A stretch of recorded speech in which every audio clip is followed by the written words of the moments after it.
For this edition of the KTM Summer Grill, we are joined once again by Speedcafe's Formula One editor, Matt Koch, once described by Daniel Ricciardo as having the most majestic beard in the business. And we are also thrilled to have on the line the Australian Grand Prix Corporation's CEO, Andrew Westacott. Andrew, welcome. Hey, guys, and, you talk about Lewis Hamilton and Matt Koch and all the rest of it. I see Lewis getting his head into a majestic helmet. Matt, how do you get that beard into a majestic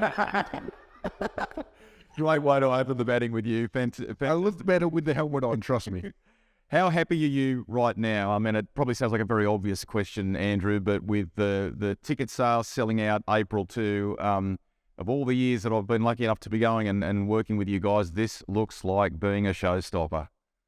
Yeah, it's no April Fool's joke, I can tell you that, Rusty, because, we set the bar very high in 2022. It was the bookend of COVID after the awful events of March 13, 2020.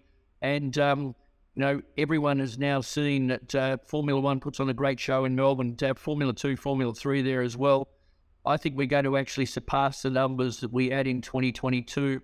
And what we're also going to do is that we're probably 2 months ahead of where we were in terms of those sales. So what it means is that the team, and we had a wonderful chat about it yesterday, the team can really fine-tune those fundamentals and make sure that spectator viewing, toilets, amenities, food and beverage, wayfinding, entertainment, and just the show goes to the levels that are expected everywhere. And there were some shortcomings just because of COVID and staff shortages, but we'll make sure we're better prepared. So it's really, really exciting, I can tell you what, and we're very, very pleased with where things are at. It's great that the event's sold out, but one thing that I in particular noticed on social media, I guess on the day that the tickets went on sale, because it was a matter of hours that they sold out in, is that there was a lot of backlash among those who didn't get tickets. How do you manage that, knowing that you've got such a high level of interest, such a high level of demand for tickets, but only limited supply? How do you manage that and prevent some of this negative backlash that we do see these days? Well, I think sometimes it's a supply and demand. It's the law of physics, and maybe I've shown my engineering background, but if the MCG has a finite capacity, if Rod Laver Arena has a finite capacity, and our finite capacity at the Albert Park circuit is 130,000, and if you can only fit that amount in, guess what? Sooner or later, someone's going to miss out. I do think we could sell 150 and 160,000, but we're not ready to go to those levels in 2023 because we've got to make sure that the fundamentals of viewing and access and also space, because taking on Formula 2, Formula 3 is going to be a big impost into the geography of the place. What it means, though, is that some people will miss out, and I think it's unfair and unrealistic to say and blame people. It's just one of those sorts of things. Sometimes you get the tickets and sometimes you don't. But there's still hospitality available. There are single-day grandstand tickets available for Saturday and Friday. And I tell you what, $100 a grandstand ticket on Friday to see qualifying for F2 and F3, a couple of Formula One sessions with the first time on Oscar Piastri racing in Melbourne, and then supercars and Porsche when I can squeeze them all in, or with David Corrigan and the team could squeeze them all in. It's a pretty bumper day. So there's nothing to be shied away from in terms of coming along and being there as part of the Saturday crowd or even the Friday crowd. But I recognise there's some disappointment, especially if some of the fans wanted to buy a 4-day ticket. Well, I'm disappointed for them because I never like disappointing people, Matt. But sometimes that's what happens in situations where there's a capacity. You like to do with your team a bit of kind of navel-gazing or understanding, if you like, about aspects of your event. And as you quite rightly said before, places that you could perhaps tune. I'd love to know, Andrew, about what you put this growth down to. I mean, clearly Drive to Survive is a factor, the first to get back to live events in the wake of COVID. All of these factors must be playing into the popularity of the event.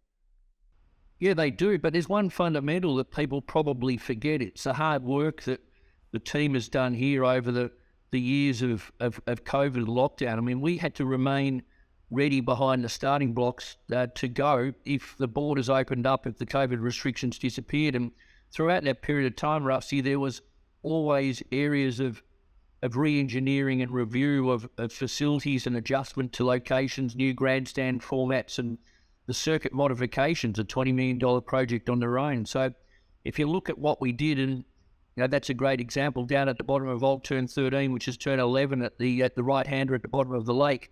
We put the Mark Webber grandstand in. We put a grandstand in on driver's left. They were all new additions. We put in the slipstream facility at the chicane, which is now turn 9 and 10. So what we've been able to do is actually enhance the circuit, enhance the viewing, and enhance the spectacle. And it comes back to about the hard work that we've been doing over many years to make it a better show. And then when Netflix comes along, if you've got a great product and a great venue and an attraction that is very entertaining, then it can build up very, very quickly. And we've got the makings of that. And that's why when people had a great time in 2022, they're coming back in 23. So, yeah, Netflix played a role. Verstappen and Hamilton in Abu Dhabi in 2021 played a role. Oscar Piastri, F2, F3, Jack Doohan plays a role. But there's a lot to thank for the staff here who have done a heck of a lot of work in making the venue what it is and what they're going to do for 23, and I'm very, very optimistic about that. Growth in Formula One for the last couple of years has been significant globally. We've seen that in other events manifest itself in like high ticket prices. The British Grand Prix is almost inaccessible to the everyday man. The Las Vegas Grand Prix at the end of the year, you've either got to be a multi-millionaire or part of some sort of corporate package to get a gig there. How do you approach ticket sales here, given that demand? Because I guess you've got a couple of options. You leave them where they are and make it very accessible, or as a promoter, you can increase your revenue by driving up ticket ticket prices, which has the knock-on of, I guess, tempering some of the growth that you're seeing. Is that something that you weigh up, and where do you land on playing that game in terms of ticket sales and ticket prices? We weigh it all up very heavily, Matt. I mean, Formula One's often referred to as a sport that caters for backpackers and billionaires. I don't think backpackers are going to get much of an option to go to Las Vegas or even Miami, and even some of the billionaires are probably going to balk at some of the prices. So I really want to make sure that always we're getting value for money. We're getting accessibility, and we're getting the opportunity for people to come to the event. And that's why, Thursdays and Fridays are still extremely affordable options. Actually, Sunday, we put our prices up from around $100 to $125, but I'd probably say that that's still the cheapest Formula One event in the world. It's no doubt that it compares very, very favourably to rock concerts and other things, and, compared to a centre court ticket or a grand final ticket, whether it's NRL or AFL, that's unbelievably great value for money. And you've got a whole range of options across 19 different, I think it's 19 different grandstands, or I'll say about 20 grandstands and about 20 hospitality facilities. You can get a lot of different options to cater for your budgets. And the other thing, which is an important one, is as a government-funded entity, we're here to promote visitation and get people coming into Melbourne CBD, the suburbs, coming from interstate, and the ticket sales are about 40% interstaters. We want to make sure that whilst there might be, exorbitant prices in some areas on aeroplanes and others, we're going to make sure that the core offering comes back to Formula 1, Formula 2, Formula 3, supercars and Porsche thrown in, and a great value for money package. And I reckon we've got that, but we're still going to make sure that we cover the ever-increasing costs of a massive build, infrastructure, and the labour costs that we need to accommodate the standards that everyone requires. Andrew, the focus in the relative recent past has been on some of those circuit upgrades that you detailed before. I sense from some of your answers that the key word here, I guess, is balance. The thirst or the want to increase capacity is clearly there based on the ticket sales that we're seeing. Is that something, with your background even, and with the team that you're with there, that you're looking at, maybe we could slightly bolster this particular grandstand or improve, spectator mounds over here, and maybe in the years to come there is potential to improve capacity in some spots. Are you looking at that?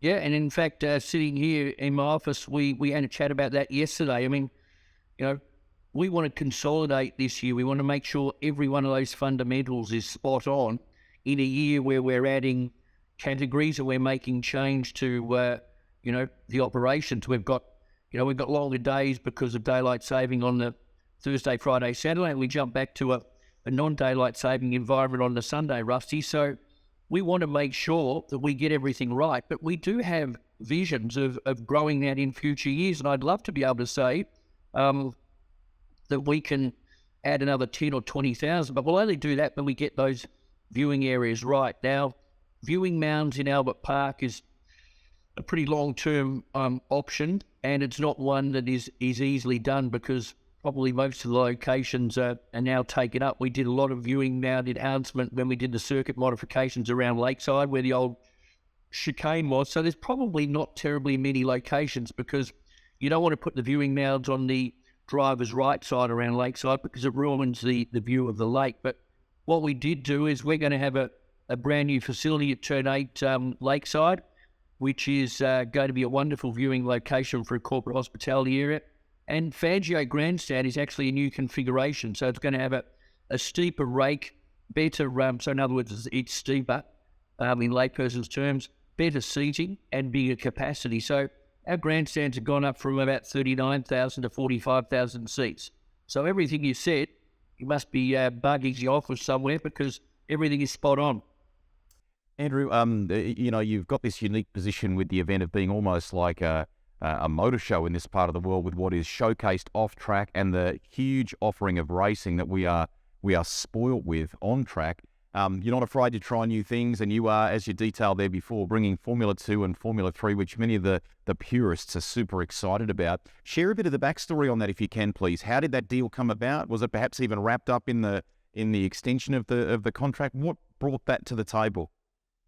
Oh, the short answer is it was wrapped up in that conversation about contract extension. Formula One have desires of growing women's motorsport. You've seen their initiatives that they're doing and introducing in Europe next year. They have desires of growing Formula 3, Formula 2. I think there's probably some stuff, and Stefano Domenicali is very, very close with MotoGP. He observes and talks regularly with the guys from Dorna Sports. He knows Paolo Capinotti, the owner of the Pramac Ducati team, and he's a regular attendee. In fact, when he was at Lamborghini, the nice little sticker on the back of Jack Miller's bike that said Lamborghini there.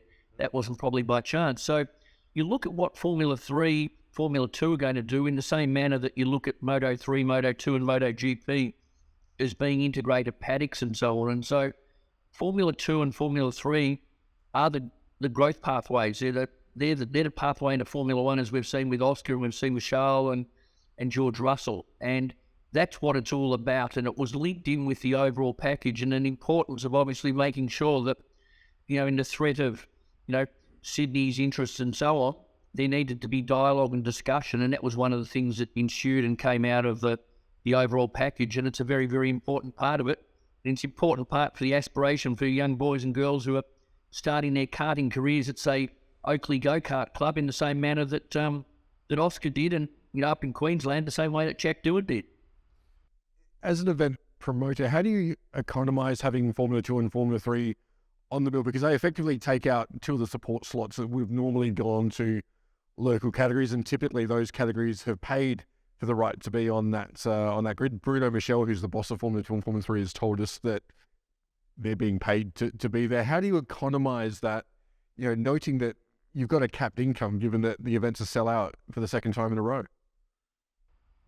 Because ultimately what it does in the world of major events, you've got to be getting broadcast, you've got to be getting international social media, and you've got to be getting exposure for your city. And to be able to then get Formula 2 and Formula 3 on that program and the exposure that's going to give. And I'm yet to have a look at all the nationalities associated with that, but you guys will know there's a heck of a lot of countries represented. So that means there's a lot of interest across a lot of geographic boundaries where there's going to be eyes focused on Melbourne. And so that's part of that bigger remit. You take into account the fact that the event boosted Victoria's economy by 171 million. And that's a very conservative number when you look at economic studies that are done on other events that probably come up to the same amount, and they're not getting 419,000, in a decade, let alone in a year. So it's about eyeballs, it's about promotion of the city, and we look at it in the bigger manner. Yes, the cost of that, the infrastructure and the presence of it is going to be an important factor. But holistically, it's about making sure that Melbourne remains the events capital of Australia and one of the biggest sporting capitals in the world. In addition to seeing F2 and F3 on track, which we're really excited about, it's a good chance for those that are diehard fans watching this interview on speedcafe.com to actually get up close and see the cars, hopefully. Can you give us a sense of where the paddock might be for those cars and what sort of level of access the fans might have to them, Andrew? Well, the answer is that there will be access, and there will be great access. For any of the fans who are watching on speedcafe.com, Rusty, if you two know it, when you walk along, for instance, on Champions Gateway where Porsche Carrera Cup is, the cars are displayed out the front of the garages. You can see and talk to the mechanics. You can take photos. You can have a look at the cars that are there. They're not behind shutters and garage doors. The key parameters are that Formula 2, Formula 3 are on the infield. There's going to be accessibility for the F1 teams who are often needing to talk to their academy drivers, whether it's the next version of a Liam Lawson or a Jack Doohan or a Teo Pourchaire and stuff like that. There's cross-pollination between Formula 1 and Formula 2, and so that's a very important part of the show. And the accessibility we're going to be taking to new levels, because I've had the privilege, obviously, of being at some of the overseas events, and Formula 1 or the Formula 2 paddocks are locked down to spectators. You don't get in to see them. So the young drivers don't get to actually interact with the fans. You don't get to see how sophisticated the cars are. You don't get to see the vibrancy of the livery and all that sort of thing. That won't exist in Melbourne, because you're going to have full access to F2 and F3 and be able to see them. And at the same time, we will have two major support categories. We're going to have supercars. We're also going to have Porsche. Yes, that means we don't have S5000, and we're probably going to have less demonstrations. But in the 70th year of racing in Albert Park since 1953, historic parades and demonstrations and the support paddocks around the venue will remain as part of the feature of our event. Andrew, I guess one of the knock-ons of having Formula 2 and Formula 3 is that the track program is far busier or far more tightly constrained because of the world feed requirements of television. You mentioned that David Corrigan is hard at work at the moment. He's the motorsport manager or in charge of the motorsport program, the on-track offering, basically with yourselves. How's he going organising all that and making sure that Supercars gets the prominence that it needs, while making sure at the same time that you're hitting the points that you need to with the television world peak for Formula 1, Formula 2 and Formula 3, and also not ignoring Carrera Cup? Look, it comes down to maths and the clock and timings. We run probably the tightest program and the most complex program of any Formula 1 event around the world, because we have it over 4 days and we squeeze things in with 10 or 15 minute intervals, and sometimes they're demonstrations. And we've seen that if a category is red flagged, or like this year there was issues with Tech Pro barriers at turn 5 left with supercars because of the increased presence of those, and there was some delays and then shortening of races. You can't afford to have that and jeopardise the key races of F1, F2 and F3. So it's about scheduling that. And as an example, Formula 2 and probably being finalised, not cast in stone, but being finalised, there'll be a 2.5 hour gap between FP3 and quali on Saturday. So it goes till 12:30 FP3 and a 4 o'clock quali, and in that gap will be the F2 sprint race, and then we'd have supercars as a race after that. Now, those are the sorts of things that are being finalised by DC and the guys at the moment at Formula 1. We had a video conference with them last Friday evening, and you look at it and you just make the adjustments. We've got more time on our side on Thursday, Friday, Saturday because it's daylight saving. So we do have an extra hour of daylight, but we will have to compromise in some areas. It was alluded to by you in one of your articles that there might be some shorter timings. There might be. Not all that's finalised, but what we'll be having is our endeavour is to have racing of supercars and Porsche on Thursday, Friday, Saturday and Sunday. But it does need to accommodate the laws of the jungle and the hierarchy, and that hierarchy is pretty clear. Andrew, one of the additions to the sport at certain events in recent years has, of course, been sprint qualifying. We know it won't be a part necessarily of the 2023 offering for you guys, but is that something looking beyond next year that you've perhaps had a conversation about or would like to see happen at Albert Park? Well, it's coincidental that you raise it because came in this morning that there's an announcement of where those are going to be for 2023. I've always been an open-minded. I mean, if it adds to the entertainment value, then we'd accommodate it and accept it. There's been talks around the paddock that there's potential fees associated with hosting a sprint race. I think when you're bringing a show, it doesn't matter what it's a bit like a concert. Doesn't matter what order they're going to sing the songs, how they're going to do and which particular version of them they're going to do. The expectation is we have a valuable offering for the fans.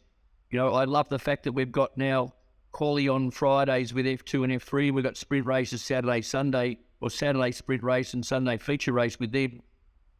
That's complementing everything else. So I think it's a great addition, and I think what people like Ross Brawn and Stefano and the guys are doing at Formula One is to enhance the program. We're going to make sure it's exciting for the fans who are at the circuit, not just the fans who are watching on telly somewhere around the world.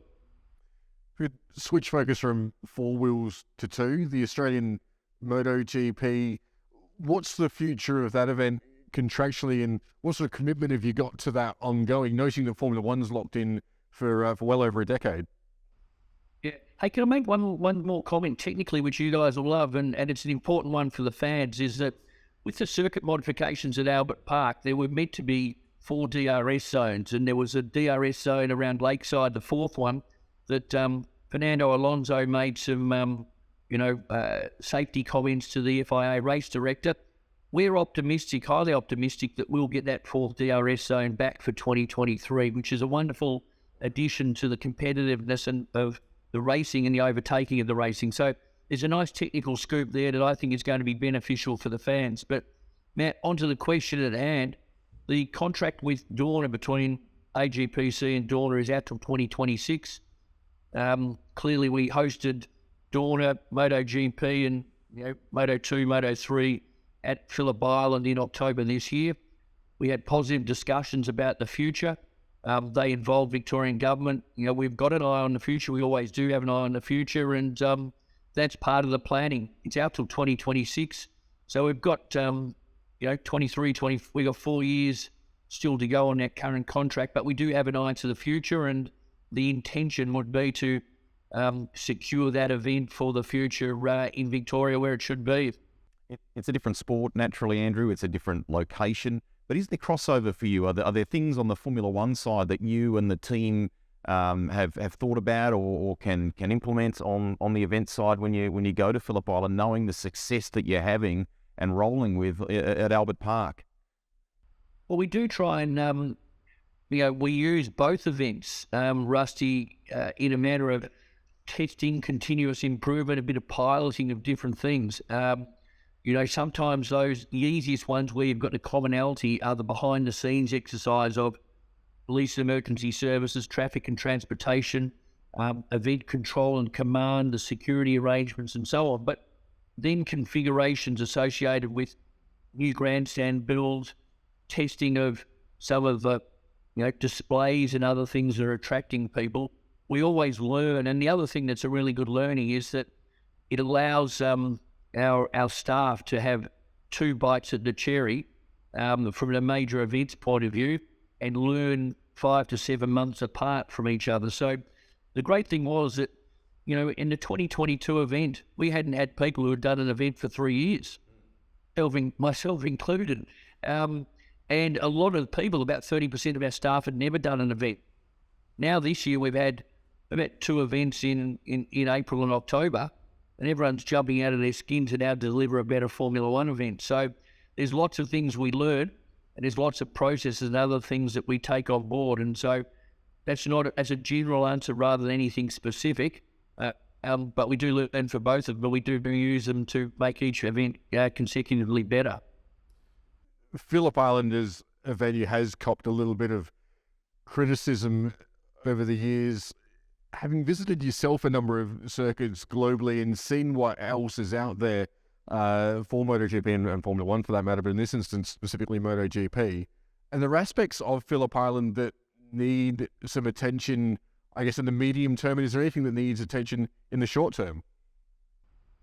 Yeah, well, short term, one of the things that happens every year is there's homologation requirements that are needed to be done. Minor curb works here and there, and adjustment of a runoff. I mean, good examples of those in a tangible manner would be where you have a re-entry road, let's say turn 4. Someone goes off at Phillip Island long and a bit hot into the corner, hopefully not taking out Jack Miller like Marquez did, but, coming hot into the corner, and you need to enter back rather than doing a U-E and coming back into oncoming traffic. There was a return road that bled into the turn 5 area on riders left. They're the sorts of things that come up every year to make safety improvements. Those are on the ball, and we're working with Dawn of the FIM and the circuit on scheduling components of those over the course of between now and 2023. There's no doubt that the circuit needs to get better drainage and accommodate some of the real vagaries of the weather down there, and those were brought to full effect this year when it came to the closure of car parks and campgrounds, and also some challenging wet conditions on the verges of the circuit. They're all things that need to be continually improved and upgraded because, world-class motorsport and motor racing of the cycling version is getting faster and faster, and therefore the safety requirements and the standards are getting higher and higher around the world. We've got to remain at those levels. We saw what we needed to do at Albert Park. There's certain aspects of those safety requirements, whether it be verges or runoffs or bleed lines, that have to be fixed, and we're working on them at the moment. And naturally, within the bounce ball, that I'm sure you're very mindful that the riders love that place and want to keep the essence, the character of it. Westy, you've been amazing with your time. We know you're super busy at the moment in various different ways. To you and the staff, have a safe and prosperous festive season. We hope that 2023 is a great year for you, and we cannot wait to be trackside at Albert Park, and it'll be just around the corner. Well, Rusty, Matt, it's been great chatting today. To you guys, Merry Christmas and a Happy New Year, and to everyone at Speedcafe, thanks very much for your support, because you are the voice and mouthpiece of us and everyone in the industry. It's a very easy one-stop shop to capture all the information on 2 wheels and 4 wheels, and it's fingers crossed. If I had a Christmas wish or a New Year's resolution, wouldn't it be lovely to see the Aussie flag and the anthem at Albert Park, whether that's in F3, F2, or even, F1. I don't want to put the Moz on Oscar, but the great thing is that he gets a couple of races to find his feet, find his speed, and all the rest of it in McLaren. And we welcome them all to Albert Park on the 30th of March to 2nd of April. So, guys, have a good Christmas. What a perfect way to finish. Thank you, Andrew. All the very best. And there he is, Andrew Westacott, CEO of the Australian Grand Prix Corporation, joining us for this edition of the KTM Summer Grill. And we'll have another very special guest here at speedcafe.com tomorrow. As a part of this year's Summer Grill, our great partner in KTM each week has a special prize pack to give away, which includes a stool, a stubby holder, and a KTM hat. Very cool additions for your man cave, your garage, or just for around the barbecue. To enter, all you've got to do is head to speedcafe.com or click on the link description below, and you could be in the running. And check out, of course, tomorrow's next edition of the KTM Summer Grill right here at speedcafe.com.